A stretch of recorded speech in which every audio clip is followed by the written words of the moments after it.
Nomenclature des acides carboxyliques. Les acides carboxyliques sont constitués d'un groupement carboxyle. Donc c'est pour ça qu'on dit carboxylique. Ils ont un groupement carboxyle. Ce groupement carboxyle est le suivant, COOH. Parfois on donne celui-ci. On peut l'écrire différemment, CO2 avec l'indice 2, H. Ce groupement, pourquoi on l'appelle carboxylique? Parce que il réunit donc un acide carboxylique, il réunit le groupement carbonyle plus le groupement hydroxyle. Vous voyez, tout ça, ça donne un acide carboxylique. Donc ici, on a un carbonyle. Et là, on a un hydroxyle.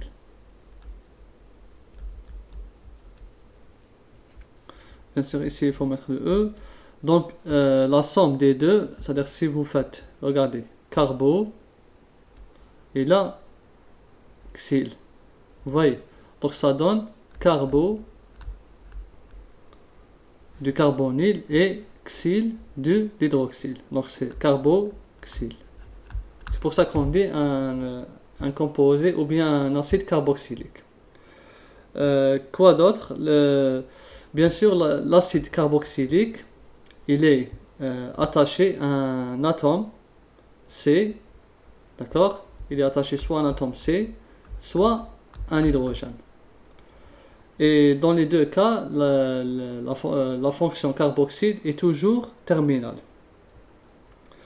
Qu'est-ce qu'on peut ajouter? Bon, en nomenclature systématique, les acides carboxyliques sont les plus prioritaires. Donc, vous avez on a vu que l'aldéhyde, bon, je vais écrire de préférence, je vais dire la fonction cétone est moins prioritaire par rapport à la fonction aldéhyde.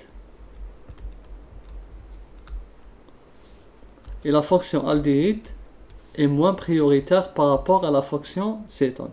Donc aldéhyde. Et l'aldéhyde est moins prioritaire par rapport à la fonction acide carboxylique.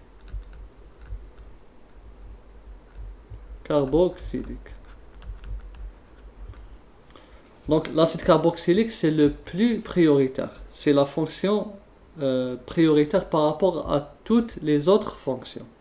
Donc si vous avez une molécule qui porte un acide carboxylique, donc systématiquement c'est cette fonction qui est prioritaire.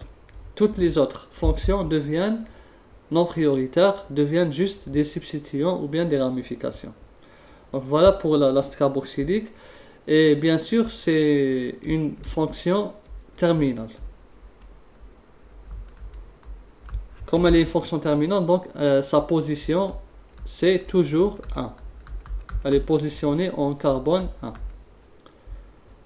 Et dans ce cas, c'est pas obligé de mentionner la numérotation pour l'acide carboxylique puisqu'on sait qu'il est systématiquement en position 1. Et quand il est en présence d'un aldéhyde et tout, on va voir comment on va faire la nomenclature. Sinon, pour les règles de nomenclature selon l'UPAC sont les mêmes, rien ne change. Pour les substituants et les ramifications, toujours les indices les plus faibles, l'ordre alphabétique, tout ça. Mais ce qu'il faut prendre, c'est-à-dire le point de départ, c'est que l'acide carboxylique, c'est la fonction prioritaire. Elle est prioritaire par rapport à toutes les autres fonctions. C'est la plus prioritaire. On commence par donner quelques exemples et on va essayer de voir tous les cas possibles. Je commence par les molécules les plus faciles, les plus simples qu'on connaît. Je commence par cette molécule, COOH, H. Ou bien je peux l'écrire autrement, COOH, H. Donc, je commence les acides carboxyliques. Donc là, je vois bien qu'on a une fonction carboxyle. Un groupement carboxyle. cette fonction, quand on a un carboxyle, donc la nomenclature commence par le terme acide.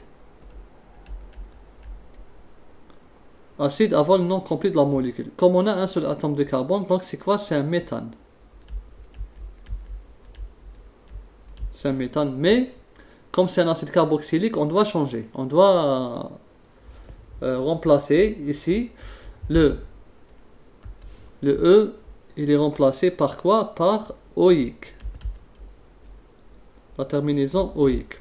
Donc ça devient acide méthane, j'enlève le E, oïque. Et on fait la même chose pour les autres molécules. Une autre molécule, j'ajoute juste un atome de carbone. Donc c'est ça. CH3, COOH. Comme je pouvais l'écrire comme ça, CH3, COOH. La même chose, les deux écritures sont justes. Donc ici, c'est pas la peine de numéroter puisque systématiquement c'est en position 1. Ici, la nomenclature, c'est quoi? C'est juste, je commence par l'acide, acide. Comme j'ai deux atomes de carbone, donc c'est un éthane. Mais comme c'est un acide carboxylique, donc ça va être éthane, sans E, oïque. Ces deux molécules, elles ont un nom trivial, un nom d'usage qu'on rencontre souvent. Pour l'acide méthanoïque, on l'appelle souvent l'acide formique. Ça vient de fourmi. Et l'acide éthanoïque, on l'appelle souvent acide acétique. C'est le vinaigre. Voilà. Donc on trouve ces noms triviaux.